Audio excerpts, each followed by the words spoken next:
our first storyteller coming up tonight, I asked him this question, and he said that what was sacred to him was the freedom to hold whatever you want as sacred, that we all have that freedom. That is what is sacred to him. I thought that was an excellent answer. Ladies and gentlemen, Peter Hyman.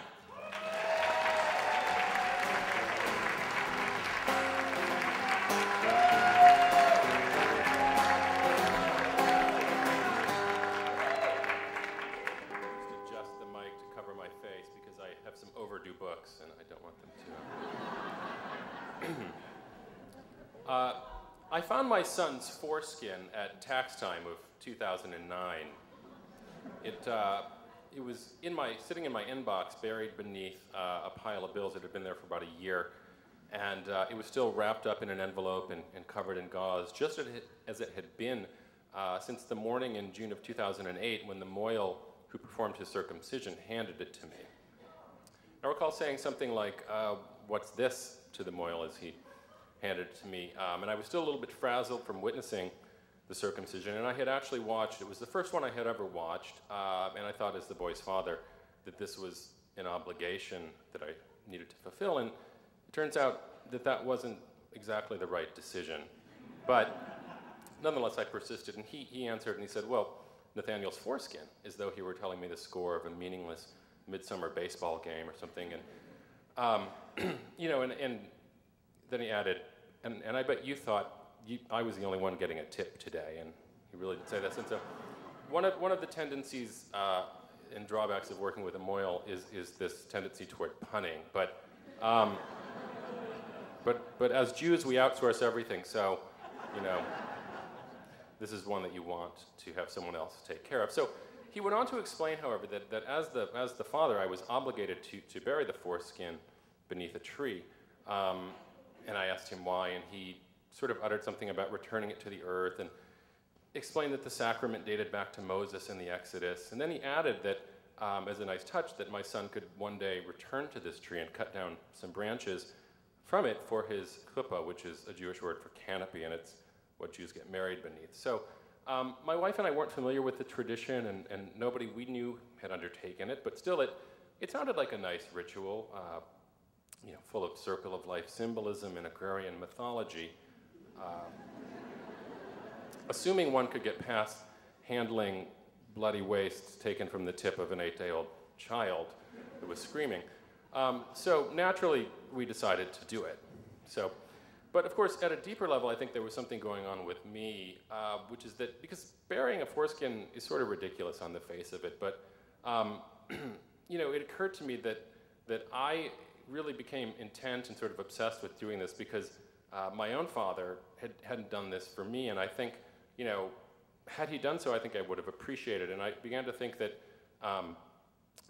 oftentimes people that are raised with kind of traditions and religious traditions and things like that tend to eventually rebel against it, and that's what my father had done. He had rebelled against the religion of his father, which left me kind of with just this secular upbringing, and those of us sometimes raised in those types of environments are a little bit desperate for it, and so we cling to kind of this hollow symbolism which takes the place of the more real acts. And I sort of think that I, in a way, was burying my son's foreskin as a way to kind of create a contract with him by which I, was promising to always be there to guide him, or at least to try to make life a little bit less muddled to the best of my ability.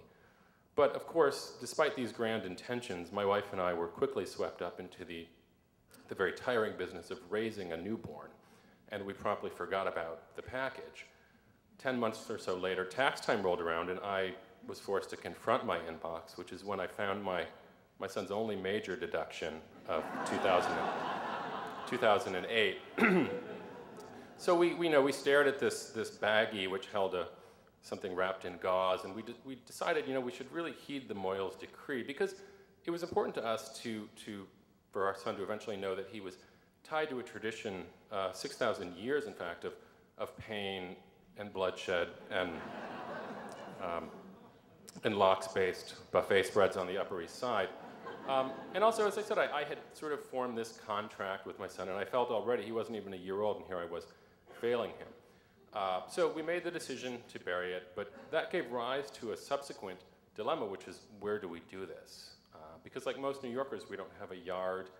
We don't even have houseplants that we can keep alive, frankly. So after some internal debating, we decided on Prospect Park, which is Brooklyn's sort of smaller answer to Central Park. It's a lovely place, and it's home to 30,000 trees. That's a fact.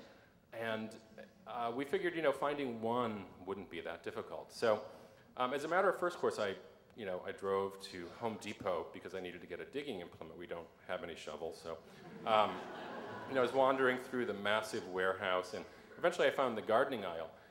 And while the Midwesterner in me was drawn to the kind of rototillers and motorized, machines and these titanium spades, I ended up settling for a very small utility shovel that could fit discreetly into a messenger bag. Because while actually digging in a New York City park is not prohibited, the rules do specifically prohibit carrying or possessing any tool commonly used for gardening. So to keep the man off my back, I had to sacrifice leverage for portability. So about a week or so after that, I was with my dog, Sophie, and we were creeping furtively through Prospect Park. It was a cool May evening, and the park was pretty empty. A few stray joggers, some people finishing a moonlit soccer game, and no one, it seemed, who would place me under arrest. So, after about 5 or 10 minutes, we wandered into an area called the Nethermead, which is a large rolling meadow popular with ultimate Frisbee players, and it's literally surrounded by a forest of trees. So my eyes adjusted to the darkness, and I was trying to find the right exact tree, and there were very tall trees whose branches seemed unreachable even with a ladder, and there were these tiny saplings, and I was trying to picture each one in 30-odd years, when my son would come, and I was trying to do the math of how tall it would be and all of this, and nothing seemed right. And I'm a bit of a perfectionist to begin with, and to be frank, if I were going to be breaking several laws and burying the tip of my only child's penis on a cold spring night, I kind of wanted to find the exact right tree. So I let my dog off the leash, and she chased a squirrel, and she ended up at the base of this very verdant and kind of big maple, and it was large and round, but its branches hung all the way almost to the ground. And in a different part of my life, it would have been a perfect climbing tree. It still is, if anybody wants to go find it and do that. But I decided this would be the right tree. So I looked around to make sure that nobody was watching me, because in addition to breaking the rule against possessing a gardening tool, I was no doubt violating any number of federal laws that prohibit the burying of medical waste on public land. So I had to sort of be quick about it. But when I decided that nobody was watching, I started shoveling into the earth, and the blade hit the ground with a crisp thwack, and it felt very good to be involved in a minor act of manual labor.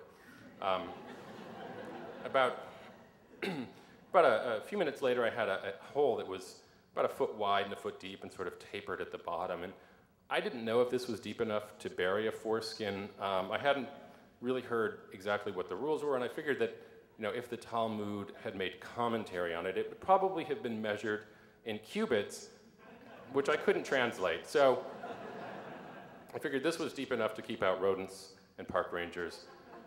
And then I reached back into the bag and took out the, this wrapped object, which, and for the first time in 11 months, I opened it and stared at this foreskin, and it was about this. It looked sort of like a guitar pick, and it had the appearance of well-done bacon. It had gotten,